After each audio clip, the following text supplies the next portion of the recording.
Too. So, kind of the purpose and our block diagram that goes with all this is, so we're taking the signal from our inverting amplifier, we're running it here, and we're going through an AC to DC, like full bridge rectifier, which we built over there. We'll get into that later. And then we have switches. Right now we're just, instead of using the physical switches, because they were just being a little finicky with the breadboard, we're just connecting wires and moving them out. But it's essentially a switch, the same thing. And then, so now we go on to our signal filter, where we're doing our low and high filter. So this isolates our, it goes through, so we have two filters, our low and our high. So the low filter allows us, so it allows us to see the S waves in earthquakes. The high allows you to see the P waves. And the reason this was kind of important is because for our milestone 3, we want to be able to take the low and the high and calculate like the ratios and stuff, so we can map it to the Richter scale. Which is kind of our whole idea for our final project, which looks like. And then we have a second order bandpass filter, which we're using. I know we have a lot of, well, I mean, earthquakes, you gotta filter out like all the information, get the like different bits. So filters are kind of. This is an oral C second.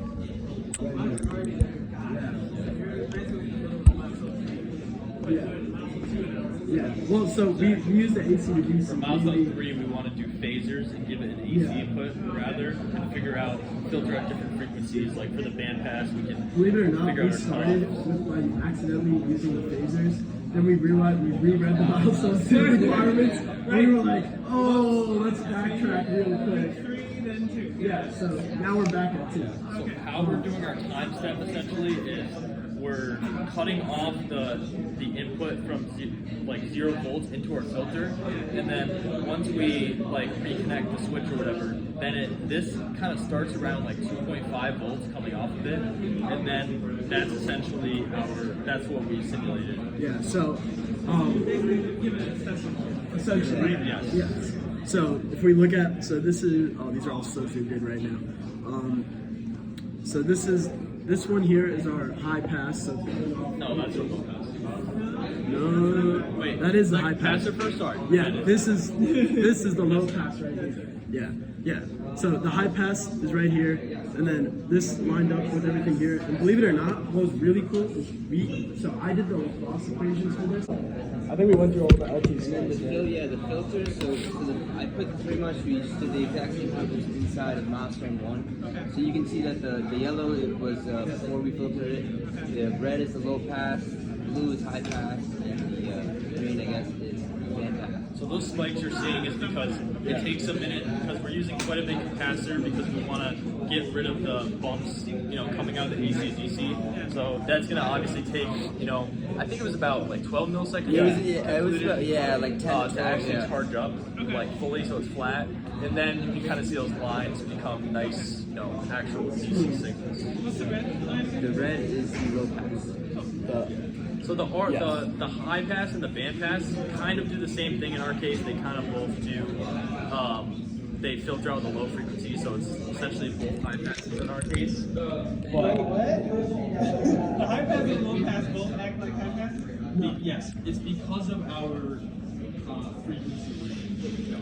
Yes. But this isn't going to matter as much until we get to milestone 3. They act differently, but they look kind of the same because. So this is like a different type of analysis rather than trying to filter our frequencies. This is more trying to figure out how the AC signal changes with time, depending on how hard you shake it, and what the response is. And kind of how steep the slope is kind of another way to tell what kind of wave it is, because if it has a higher input, if the slope is steeper on the decay or the rise, then you can kind of tell if it's like a higher or a lower amplitude.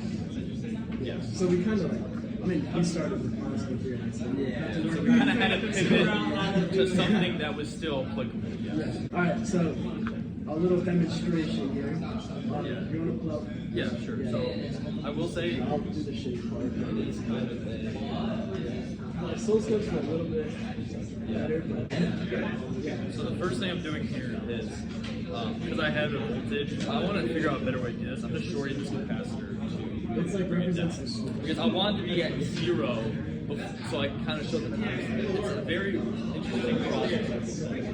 So I want you to start shaking. Yeah. I think I might have missed a lag between this and Here, stop shaking it. And then, so right now, okay, there we go. So what happened is that, I don't know if you caught it, but it went kind of high. And this, right now I'm measuring this is the high pass, right? So what the high pass does is it goes up high, kind of like what it did, and then it comes down to a DC steady state down here. So that's what we're seeing right now.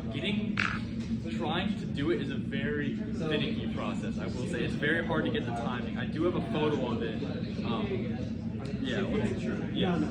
can try. Yeah. we were testing it out before. It's like very hard to find. Because based on the circuit simulation, it was like within like those like 12 milliseconds is when Because it's look at this, because this is yeah. literally this is in the order of milliseconds here. So So it happens it's like super so it like decays so quick. Is anyone trying to design a I mean, so I was looking into like the duty cycles when I was first learning, so you could figure out, you know, your capacitor value based on how fast you want to discharge. And the idea is we want like the most accurate information from our nodes. So we want to filter as quick as possible so we get rid of the noise essentially. Yeah. So it's it's not a perfect setup by any means, but we are trying to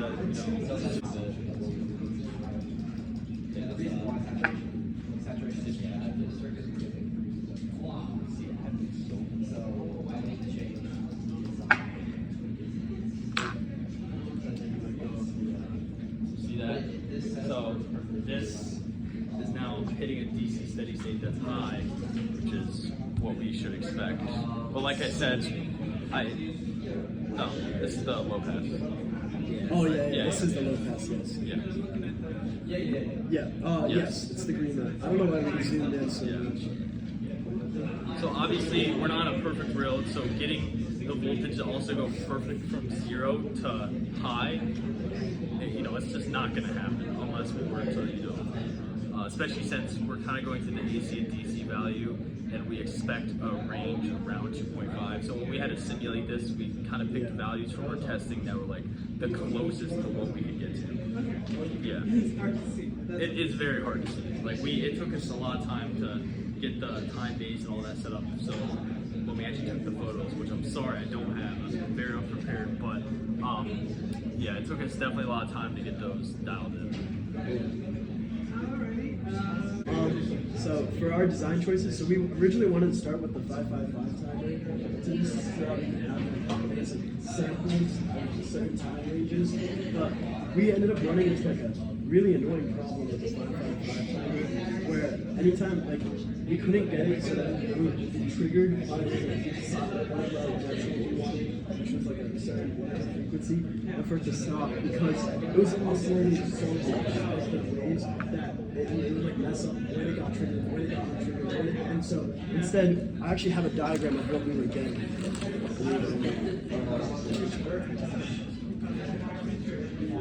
Yes. So we're gonna do an active filter because we don't want to load because we want it to be isolated. So we found that that's probably a better option. The potentiometer. So we just want to basically be able to switch the RC, the R value, so we can filter out either the highs or lows.